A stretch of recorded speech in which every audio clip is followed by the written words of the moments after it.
There was once a baker who had a shop in a small town in America.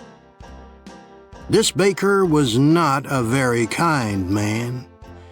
He never gave his customers any more bread than necessary for their money, and he never smiled. But he was a very good baker. His bread was the softest bread that you could imagine.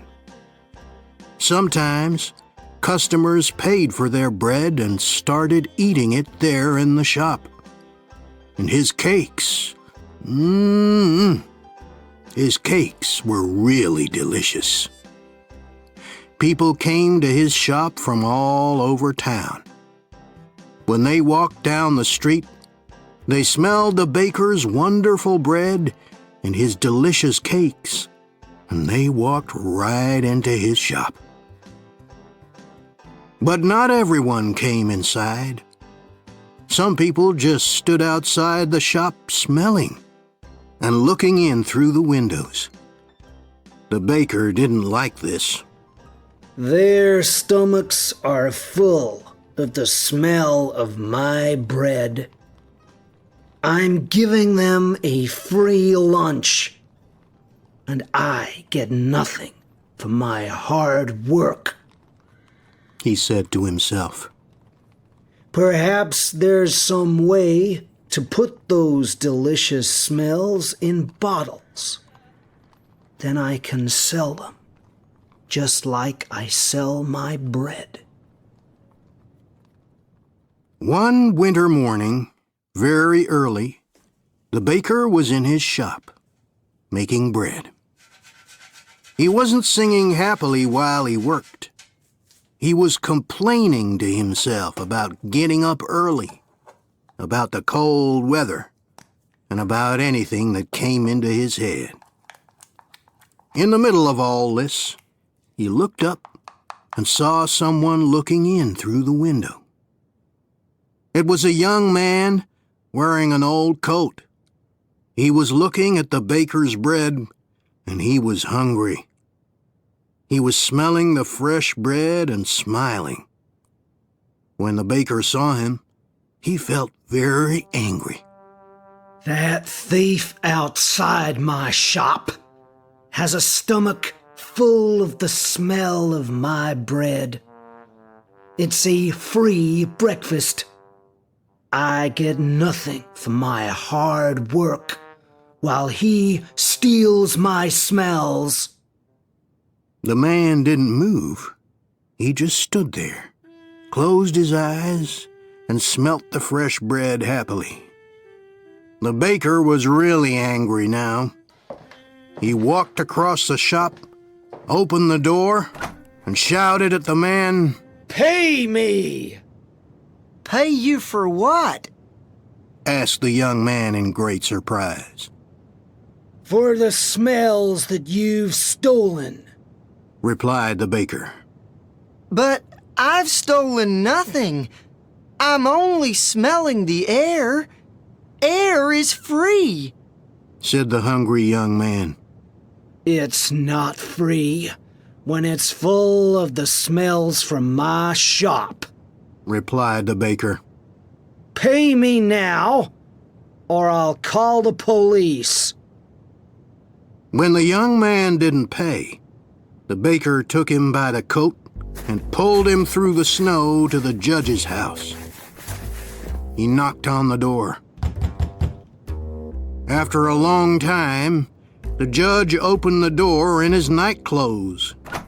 He looked at the baker and the hungry young man standing outside in the street. It was 6 o'clock in the morning. What could be so important so early in the day? This man is a thief. He stole the smells from my shop, said the baker. The judge was surprised, but all he said was, "Come in and tell me your story. But first, give me time to dress myself." He went back into the house. After a few minutes, he came back and he took them inside. They all sat down together around a large table. "All right. Tell me everything. Baker, you start," said the judge. He listened quietly. First, the baker told him all about the hungry man who stole all his smells. The judge went on listening. Then the young man told him that air was free and that any man could have as much as he wanted. When they finished telling their stories, the judge was silent for a few minutes. The baker started telling him again of how the other man took all his smells without paying. "Stop! Be quiet! I've decided what we'll do," said the judge. "Young man, do you have any money?" The young man put his hand in his pocket and took out a few coins. He showed them to the judge and said, Sir, this is all the money that I have in the world. "Give those coins to me," said the judge. The young man put them into the judge's hand. "I've listened carefully to both your stories," began the judge.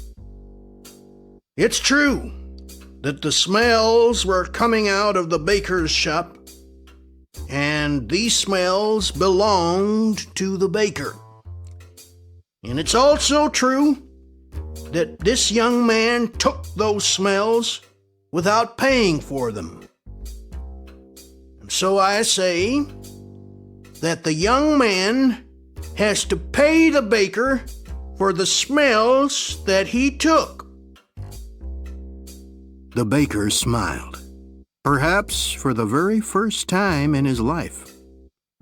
He held out his hand at once for the money, but the judge didn't give him the coins. "Baker, listen and listen carefully," he said. He shook the coins in his hands, and they clinked together. "That can pay for the smells," he said to the baker. Give me my coins, sir, said the baker, not smiling anymore. "No," said the judge. "I've decided that the sound of money is the best way to pay for the smell of bread." And with that, he gave the coins back to the poor young man and told him to go home.